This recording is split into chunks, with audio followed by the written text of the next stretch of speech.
Welcome back to ASK classes. परीक्षा बोध वर्ष 2026 की सीरीज में आपका स्वागत है।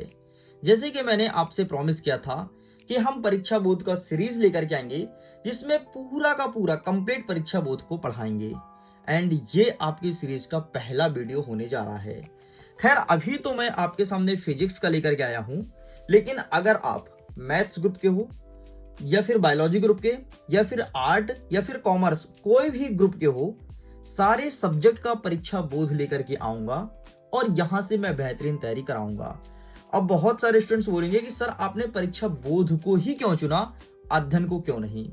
तो देखो ऐसा कोई सीन नहीं था, हमारे पास परीक्षा बोध जल्दी अवेलेबल हो गया तो हम परीक्षा बोध का चयन कर लिए। बाकी परीक्षा अध्ययन भी बेहतर है, इस पर मैं कंपैरिजन वीडियो बनाया हूं, आप देख लो और देख करके ही पैसे खर्च करना। तो मैं तो खैर परीक्षा बोध से पढ़ाऊंगा। अगर तुमने परीक्षा बोध ले लिया है तो देन बेहतर है, नहीं लिया है तो मैं यही कहूंगा आपको परीक्षा बोध नहीं लेना है। मैं जो पढ़ाऊंगा आप इसका स्क्रीनशॉट लेते जाओ, मैं जो पढ़ाऊंगा वो डेटा आप अपने पास रखते जाओ, तुम्हारी बेहतरीन तैयारी हो जाएगी। तो चलिए स्टूडेंट्स फटाफट हम शुरू करते हैं। श्री गणेशाय नमो नमः करते हैं। अभी तक मैंने स्वयं बुक को ओपन नहीं किया है, अब आपके सामने ये पहला पेज मैं ओपन कर रहा हूं। देख सकते हैं यहां पर अगेन मेंशन है जो कि भौतिकी सब्जेक्ट का है और क्लास 11th का। सीधे हम जंप करते हैं। सबसे पहले हम देखेंगे हमारा इंडेक्स क्या है। तो इंडेक्स में क्या है, सारे चैप्टर मेंशन है, इन सब चीजों को हम कवर करेंगे। तुम्हें परेशान नहीं होना है, धैर्य रखना, सारे वीडियो को कंप्लीट करना और जिस क्वेश्चन को बोलूं उसको मेरे साथ ही याद करते जाना। अच्छा हो जाएगा, आसान हो जाएगा तुम्हारा एग्जाम। और देखना एग्जाम के एक दिन पहले जब तुम रिवीजन करोगे ना, बहुत अच्छे से तैयारी हो जाएगी। परेशान नहीं होना है, मैं एक पार्ट से कवर करूंगा। साल भर कुछ भी नहीं पढ़े हो कोई दिक्कत नहीं, एक पार्ट से कवर करूंगा और अंतिम तक पढ़ाऊंगा। बस मैं आपसे यही बोलूंगा, एएसके क्लासेस का साथ मत छोड़ना, चैनल को सब्सक्राइब करके रख लो, सारे वीडियोस को डेली देखना, मिस मत करना, वरना बहुत सारा वीडियो हो जाएगा। मैं प्लेलिस्ट भी बना दूंगा, सब कुछ तुम्हें मिल जाएगा, तुम्हें परेशान नहीं होना है। फिर भी अगर तुम्हें कहीं कुछ दिक्कत लगे तो एक मोबाइल नंबर है, मैं यहां पर लिख देता हूं 74 70 705 703। इस नंबर में व्हाट्सएप करके अपने सारे क्वेश्चन को पूछ सकते हो। तो चलो ये तो सबसे पहले आदर्श प्रश्न पत्र का सेट है, ये सब चीजें हमें नहीं देखना है, हमें देखना है सीधे अपने चैप्टर के क्वेश्चन आंसर। जिस दिन हमसे चैप्टर अच्छे से बनने लगेगा उस दिन हम आसानी से आदर्श प्रश्न पत्र के सारे क्वेश्चन को सॉल्व कर पाएंगे। इसे मैं थोड़ी जूम करता हूं ताकि टोटल आपको स्क्रीन दिखना चाहिए, कुछ और नहीं। ओके, मैं उम्मीद करता हूं अब आपके सामने एक एक चीज बहुत अच्छे से विजुअल होगा। ओके, अब देखो स्टूडेंट, सबसे पहले हमारे परीक्षा बोध में क्या दिया है। परीक्षा बोध में दिया है वस्तुनिष्ठ प्रश्न। वस्तुनिष्ठ प्रश्न में कुछ चीजों को मैं याद कराऊंगा, मेरे साथ तुरंत का तुरंत याद करना। हमारा पहला प्रश्न कहता है कि प्रकाश वर्ष का मात्रक है। यहां पर ऑप्शन दिया है समय, दूरी, प्रकाश ऊर्जा या द्रव्यमान। तो प्रकाश वर्ष का जो मात्रक है वो दूरी है, मतलब हम दूरी को प्रकाश वर्ष में मापते हैं। जब बहुत बड़ी दूरी या फिर बहुत लॉन्ग डिस्टेंस की दूरी हमें ज्ञात करनी होती है, जैसे सूर्य की दूरी, तो हम किलोमीटर में नहीं मापेंगे बल्कि हम प्रकाश वर्ष में मापेंगे। तो जो बड़ी दूरी होती है ना, जैसे सूर्य की दूरी, चंद्रमा की दूरी, इनको ज्ञात करने के लिए हम प्रकाश वर्ष का उपयोग करते हैं। इतना बस ध्यान रखिएगा। यही पूछता है कि प्रकाश वर्ष किसका मात्रक है, और ये कंपटीशन ही पूछता है जेईई, नीट, इन एग्जामों में, तो याद रखना दूरी का है। ठीक है, इतना क्वेश्चन तुम्हें याद रखना है। आगे बढ़ते हैं, नेक्स्ट प्रश्न क्रमांक 7। बस जितना बोलूं उतना तुम ध्यान से सुन जाना। प्रश्न नंबर 7 कहता है निम्नलिखित में से किस संख्या में 4 सार्थक अंक है। इसमें पहचानना है कि 4 सार्थक अंक किसमें है। यहाँ पर कई सारे ऑप्शन दिया है, जैसे देख लो 0 और 630, ठीक है, और बहुत सारे हैं, लेकिन इसका सही आंसर हो जाएगा आपको ऑप्शन नंबर सी। क्यों हो जाएगा, क्योंकि यहाँ पर 6 पॉइंट और कोई वैल्यू लिखा है, मतलब 6 पॉइंट में दिया है। यहाँ पर 0 है ना, 0 के साथ पॉइंट में है, तो ये तो होगा नहीं, ये 6 के साथ है, इसलिए ये हो जाएगा। तो इसका सही आंसर लगाना है option number C is correct answer. ठीक है, आगे बढ़ते हैं। प्रश्न क्रमांक 9, एक प्रकाश वर्ष दूरी बराबर होती है, मतलब एक प्रकाश वर्ष का मान क्या होता है, ये चीज बोला है। तो इसका सही आंसर हो जाएगा आपका 9.46 इंटू 10⁻15 मीटर बराबर एक प्रकाश वर्ष होता है। फिर से याद कर लो, एक प्रकाश वर्ष बराबर क्या होता है, 9.46 गुणे 10 से घाते 15। एक प्रकाश वर्ष बराबर 9.46 गुणे 10 से घाते 15।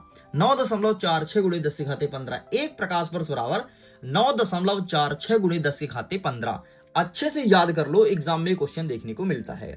एक प्रकाश वर्ष बराबर 9.46 गुणे 10 की घाते 15। एक प्रकाश वर्ष बराबर 9.46 गुणे 10 की घाते 15। याद कर लो, रट मारो, मैंने 5 बार पढ़ा दिया है।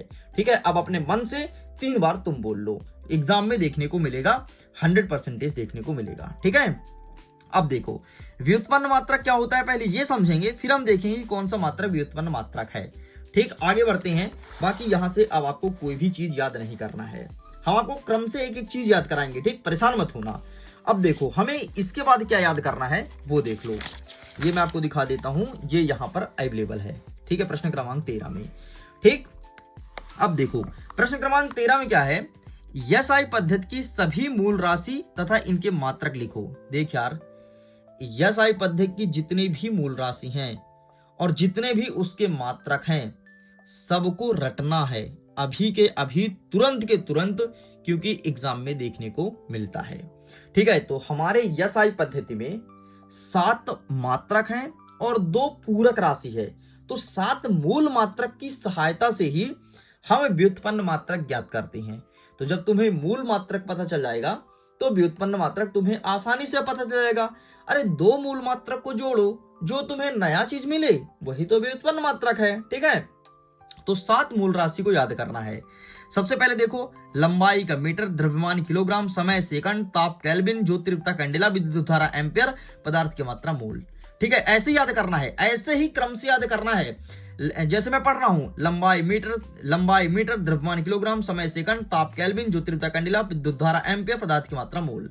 लंबाई का मीटर, द्रव्यमान किलोग्राम, समय सेकंड, ताप केल्विन, ज्योति तीव्रता कैंडेला, विद्युत धारा एम्पियर, पदार्थ की मात्रा मोल। अच्छा, 2 मूल कौन सा है, सॉरी ये तो 7 मूल हो गया, और 2 पूरक है।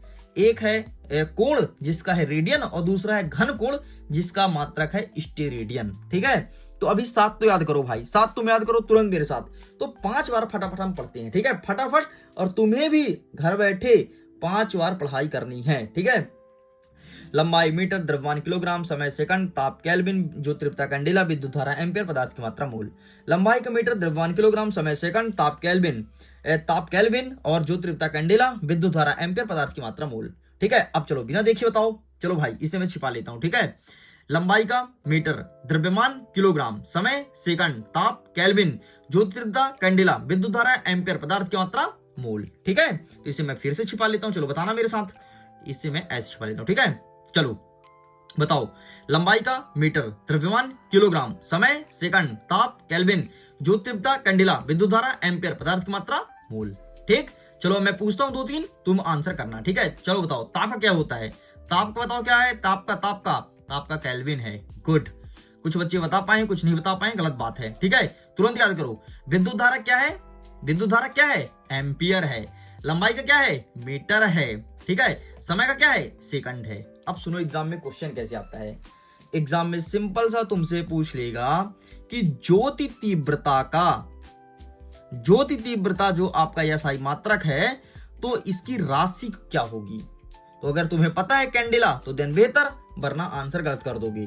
तो ये तुम्हारे कंपटीशन में भी काम आएगा, JEE और नीट में, इसलिए तुरंत याद कर लेना। ये 7 चीज तुम्हें कंठस्थ याद होना चाहिए, और ये तुम्हारा पहला होमवर्क है भाई साहब, कल का तुम्हारा होमवर्क है, ये याद होना ही चाहिए। और देखो 2022 में तो सीधे पूरा प्रश्न ही आ गया था।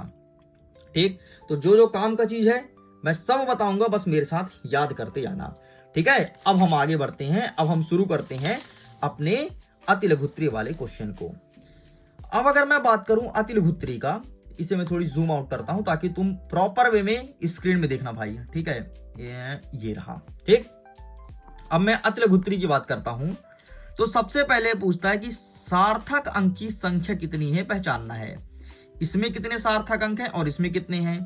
ठीक है, तो सार्थक अंक में कभी भी 0 को काउंट नहीं करते हैं, तो इसमें कितने सार्थक अंक हैं, इसमें 1 2 3, इसमें 3 है, इसमें कितना है, 0 काउंट नहीं करते तो 1 है, तो 1 सार्थक अंक है। बस इतना तुम्हें लिखना था। ठीक है, ये वाले क्वेश्चन 2 नंबर का एक क्वेश्चन हर साल पूछता है, बहुत ज्यादा चांसेस है कि इस बार आए, इसलिए इस क्वेश्चन को अच्छे से प्रिपेयर करना है। ठीक है, अब जरूर नहीं कि अंक एक दे, अंक चेंज भी कर सकता है। ठीक, पहला चीज। दूसरा देखते हैं कि विमेय सूत्र से आप क्या समझते हैं, या फिर विमेय समीकरण से आप क्या समझते हैं। वह समीकरण जो किसी भौतिक राशि के व्युत्पन्न मात्रक को मूल मात्रक के उचित घातों के द्वारा व्यक्त करते हैं, उसे विमेय समीकरण कहते हैं। और हमेशा विमेय समीकरण को एम, एल और टी के फॉर्म में लिखा जाता है। M L T, M L T. फिर से सुनना, वह समीकरण जो किसी भौतिक राशि के व्युत्पन्न मात्रक को मूल मात्रक के उचित घात द्वारा व्यक्त करते हैं, उसे कहते हैं विमेय समीकरण, है ना। मतलब हमें व्युत्पन्न मात्रक जो चीज मिला है, अब व्युत्पन्न मात्रक क्या होता है, तो दो जो मूल मात्रक होता है उनको जोड़ करके एक व्युत्पन्न मात्रक बनता है। तो जो हमें व्युत्पन्न मात्रक मिला है, तो क्या करो तुम, व्युत्पन्न मात्रक को मूल मात्रक में कन्वर्ट कर दो। ठीक, इसको इसमें कन्वर्ट कर दो, और कन्वर्ट करने के बाद m मतलब होता है मास, द्रव्यमान, l मतलब होता है लंबाई, और t मतलब समय। ठीक, तो MLT के फॉर्म में रख दो, यही तुम्हारा विमेय समीकरण है। प्रश्न ये नहीं पूछेगा कि विमेय सूत्र क्या होता है, प्रश्न ये पूछेगा कि जैसे तुम्हें दे दिया बल, तो बल का विमेय सूत्र क्या होगा। और विमेय सूत्र निकालते तुमसे बनना चाहिए, एग्जाम में क्वेश्चन आएगा, और एक क्वेश्चन आएगा 2 नंबर का आएगा। कभी कभी तो सही जोड़ी में प्रश्न देता है कि बल का विमेय सूत्र क्या होता है। ठीक है, और अदर क्वेश्चंस देखने को मिलते हैं, तो वो सब मैं आगे डिस्कस करूंगा। लेकिन आपसे विमेय सूत्र निकालते बनना चाहिए। अभी मेरे पास ज्यादा समय नहीं तो अभी मैं तुमको तुरंत विमेय सूत्र निकालना समझा देता। जब भी हमें विमेय सूत्र निकालना सीखना है, सबसे पहले कोई चीज का हमें सूत्र पता होना चाहिए। जैसे बल का सूत्र क्या होता है, जब ये पता होगा तभी हम जाकर के विमेय सूत्र निकाल पाएंगे। आगे हम डिस्कस करेंगे, परेशान मत होना, आगे हम सब कुछ समझाएंगे। ठीक है, लेकिन अभी जरा रुक जाओ। नेक्स्ट कहता है 6वां नंबर, सार्थक अंक किसे कहते हैं। ये प्रश्न तो कभी नहीं आता है, लेकिन अगर इसका आंसर तुमको पता रहेगा तो तुमसे सार्थक अंक निकालते बन जाएगा। इसका आंसर क्या है, किसी भौतिक राशि को यथार्थता पूर्वक व्यक्त करने के लिए उपयोग में लाई गई अंकों की संख्या सार्थक अंक कहलाती है। उदाहरण के लिए 0.007 में सार्थक अंक 1 है। मतलब सिंपल सा, कोई भी भौतिक राशि हो जिसे तुम एक निश्चित वैल्यू या फिर निश्चित अंक के थ्रू दर्शाते हो, उसी को सार्थक अंक कहते हैं। बस इतना तुम्हें ध्यान रखना है। ठीक है, एंगस्ट्रॉम या एंगस्ट्रॉन क्या है, तो सबसे पहले इसे डिनोट करते हैं ए से। तो केवल तुम्हें इतना याद रखना है कि एक एंगस्ट्रॉन बराबर कितना होता है, तो एक एंगस्ट्रॉन बराबर होता है 10 के पावर में -10 मीटर। -10 होता है, ध्यान सुन लो, -10 होता है। एक एंगस्ट्रॉन बराबर 10 के घाते -10 मीटर। एक एंगस्ट्रॉन बराबर 10 के घाते -10 मीटर। एक एंगस्ट्रॉन बराबर 10 के घाते -10 मीटर। एक एंगस्ट्रॉन बराबर 10 के घाते -10 मीटर। और ये क्वेश्चन 2022 के बोर्ड एग्जाम में पूछा गया था कि एक एंगस्ट्रॉम बराबर कितना होता है। तो याद रखना 10 के पावर में -10 मीटर होता है। और एंगस्ट्रॉम को ए से डिनोट करते हैं, ए के ऊपर एक 0 लगाते हैं। देखो ऐसे ए लिखे, ऐसे और ऐसे लगाते हैं 0, बस इसे कहते हैं एंगस्ट्रॉम। बस इतना आपको यहां से प्रिपेयर करना था। चलिए पेज को चेंज करते हैं और अब देखते हैं नेक्स्ट यहां से कुछ बन सकता है क्या। हाँ जी, ये चीज याद रखिएगा कि कभी भी हम जब मात्रक लिखते हैं तो मात्रक लिखते समय किन किन बातों को ध्यान में रखना चाहिए। सबसे पहले मात्रक के संकेत जो हो वो अंग्रेजी वर्णमाला के छोटे अक्षर में लिखे जाना चाहिए। कभी भी मात्रक का संकेत लिखो, कभी भी मात्रक का संकेत लिखो, अंग्रेजी वर्णमाला के हमेशा छोटे अक्षर में लिखो। इस चीज को ध्यान रखना, एग्जाम में कभी नहीं पूछेगा, लेकिन जब ये चीज तुमसे बनेगा ना, तुमसे मात्रक लिखते बन जाएगा। दूसरा पॉइंट कहता है मात्रक के संकेत एक वचन में लिखे जाते हैं, मतलब बहुवचन नहीं होना चाहिए, एक वचन में लिखो। दूसरा कहता है मात्रक का पूर्ण नाम अंग्रेजी में लिखते समय सभी अक्षर छोटे होते हैं। तो ये चीज याद रखना है कि मात्रक कैसे लिखते हैं। अब जो हमारे एग्जाम में क्वेश्चन बनेगा वो क्वेश्चन ये है कि मूल मात्रक और व्युत्पन्न मात्रक में अंतर लिखो। कितने अंतर? कोई 2 अंतर। प्रश्न बनेगा 2 नंबर का। सबसे पहले मूल मात्रक क्या होता है, तो मूल राशियों के मात्रक को मूल मात्रक कहते हैं। किसे? मूल राशियों के मात्रक को मूल मात्रक कहते हैं। और व्युत्पन्न मात्रक किसे कहते हैं? कि व्युत्पन्न राशियों के मात्रक के व्युत्पन्न मात्रक कहते हैं। तो मूल राशि के मात्रक को मूल मात्रक और व्युत्पन्न राशि के मात्रक को व्युत्पन्न मात्रक कहते हैं। ये मात्रक पूर्णतः एक दूसरे से स्वतंत्र होते हैं, लेकिन जो व्युत्पन्न मात्रक होते हैं मूल मात्रक पर निर्भर करते हैं। अगर मूल मात्रक का उपयोग ना करें ना तो कभी भी हम व्युत्पन्न मात्रक नहीं बना सकते हैं। और आपको पता है मूल मात्रक की संख्या सीमित है, 7 मूल मात्रक और 2 पूरक। मैंने बताया था कोण का रेडियन, घन कोण का स्टेरेडियन, ये 2 हैं पूरक मात्रक। लेकिन व्युत्पन्न मात्रक तो असीमित है भाई।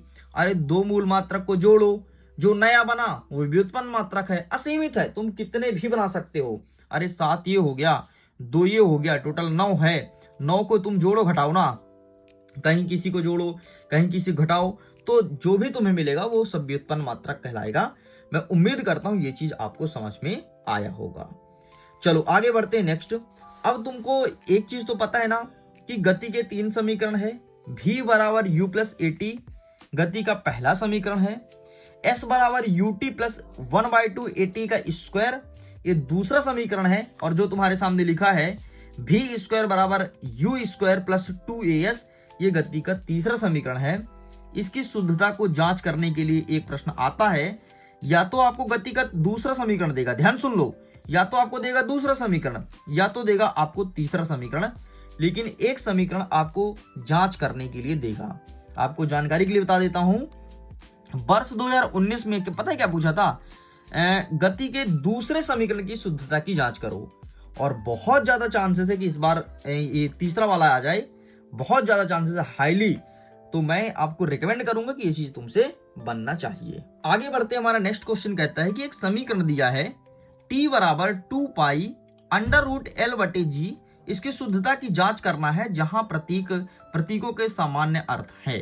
ठीक है, ये आवर्तकाल का एक व्यंजक है, इसकी शुद्धता की जांच करना है। तो इस प्रकार से शुद्धता की जांच होगी। पूरा यहाँ पर आंसर दिया गया है।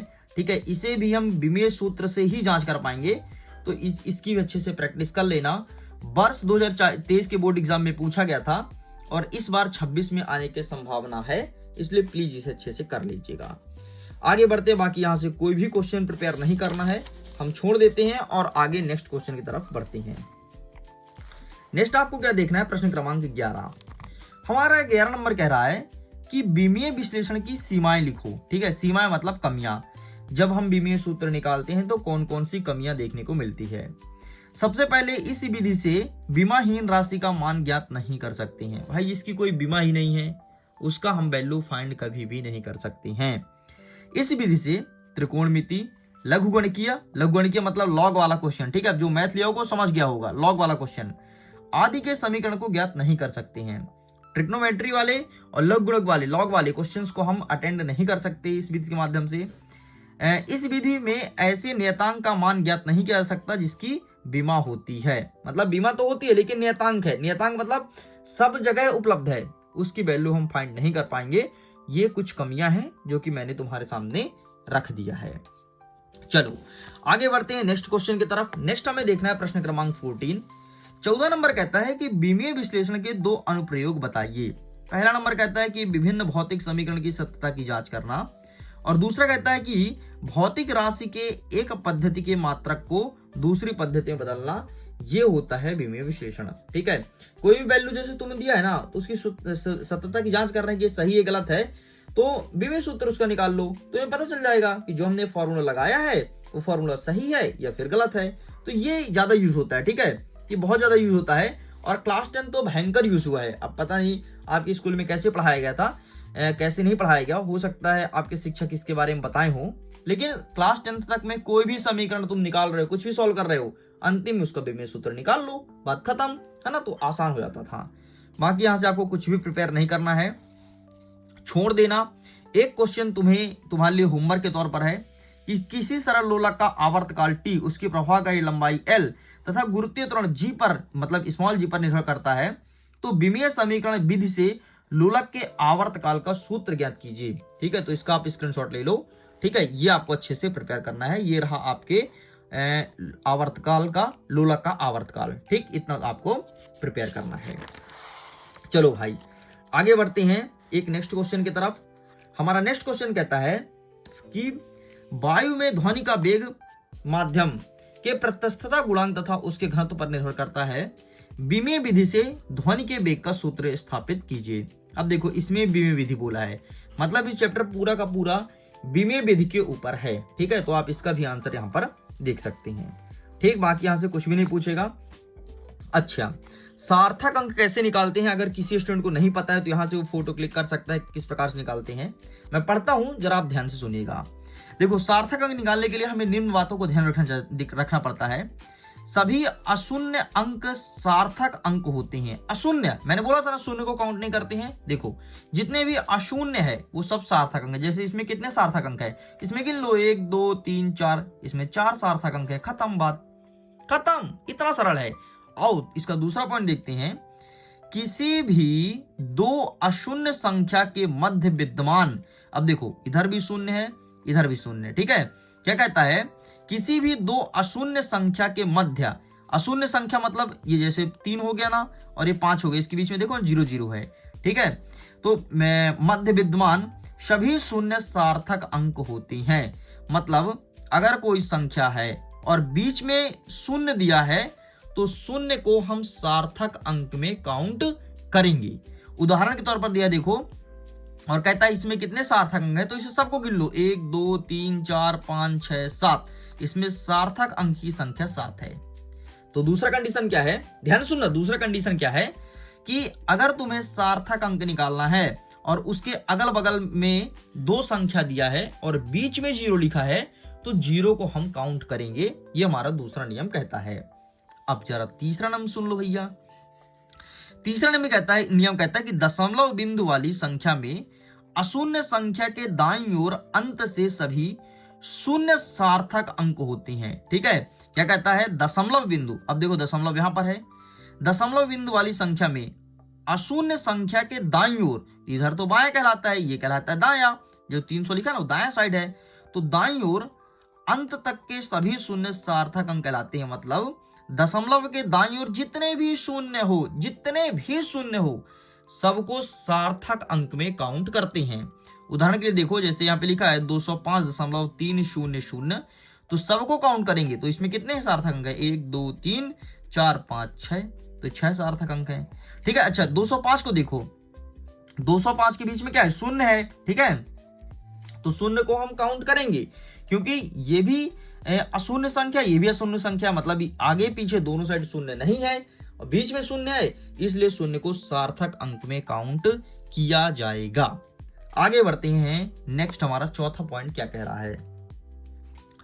एक से छोटी संख्या में दशमलव बिंदु और प्रथम अशून्य संख्या के बीच के अशून्य को सार्थक अंक में सम्मिलित नहीं करते हैं। ठीक है, क्या कहता है, एक से छोटी संख्या में दशमलव बिंदु और प्रथम अशून्य संख्या के बीच में, है ना, जो पहला अशून्य संख्या हो और दशमलव के बाद जो अंक संख्या है उसको सार्थक अंक में काउंट नहीं करते हैं। उदाहरण के लिए दिया है 0.003 में दशमलव बिंदु देखो ये है दशमलव बिंदु, ठीक है, और 3 के बीच में आने वाले दो शून्य सार्थक अंक नहीं है। मतलब ये जो शून्य है ये दोनों सार्थक अंक में काउंट नहीं किया जाएगा। मेरे कहने का मतलब ये है, दशमलव के बाद जितने भी शून्य हैं और उसके पीछे कोई संख्या है तो वो सार्थक अंक में काउंट नहीं होगा। अच्छे की और सुन लो जरा, दशमलव के बाद जैसे सपोज करो दशमलव है, ठीक है, और ये कोई संख्या है और पीछे अगर 0 है ना, ये सार्थक अंक में काउंट होगा ये 0।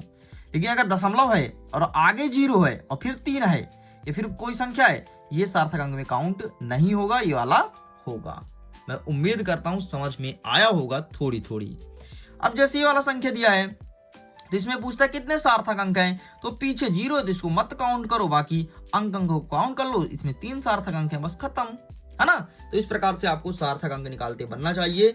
सारे रूल्स तुम्हारे सामने मैंने एक बार समझा दिया, एक बार पढ़ना जरूर, ईमानदारी से पढ़ना, definitely you can do it, तुम कर पाओगे भाई। चलो 1-2 क्वेश्चन और देख लो, फिर करते हैं वीडियो को एंड। सबसे पहले आप पहले नंबर को देख लो, बाकी इससे ज्यादातर क्वेश्चन नहीं आएगा, जो मैं समझाया हूं पढ़ाया हूं वही सब देखने को मिलेगा। तो इस प्रकार से स्टूडेंट्स हमारा चैप्टर नंबर 1 होता है कंप्लीट। जल्द ही मिलेंगे नेक्स्ट वीडियो में, जिसमें कवर करेंगे अध्याय 2 सरल रेखा में गति। वीडियो कैसा लगा, वीडियो पसंद आया या फिर वीडियो में कोई कमी रह गई, एक बार कमेंट सेक्शन में लिखना जरूर। मन में कोई डाउट है पूछ लेना, मैं रिप्लाई दूंगा, जरूर दूंगा, आप मैसेज बस करना। और बाकी जो होमवर्क दिया हूं वो जरूर याद करके आना, तभी जाकर के हमारा नेक्स्ट क्लास मजबूत हो पाएगा। बाकी मैंने ज्यादा होमवर्क नहीं दिया, बहुत सारी चीज तो यहीं पर समझा दिया, ठीक है। लेकिन फिर भी अगर तुम्हें लगे कि सर ने एक बार जो पढ़ाया हमें पढ़ लेना चाहिए, तो प्लीज पढ़िएगा जरूर। और हमें एग्जाम में टॉप करना है, ये माइंडसेट दिमाग में बैठा लीजिए। अपने दोस्तों तक वीडियो को शेयर कीजिए ताकि वो भी इसका फायदा उठा पाए। और मैं उम्मीद करता हूं कि आप अपने दोस्तों तक जरूर पहुंचाएंगे। और आज जितने बच्चे इस वीडियो को देख रहे हैं, कल जो वीडियो आएगा इससे ज्यादा बच्चे वीडियो देखेंगे, और सिर्फ आपकी वजह से। ठीक है स्टूडेंट्स, तो मैं वीडियो एंड करता हूं। Thanks for watching. खुश रहिए, पढ़ते रहिए, मुस्कुराते रहिए।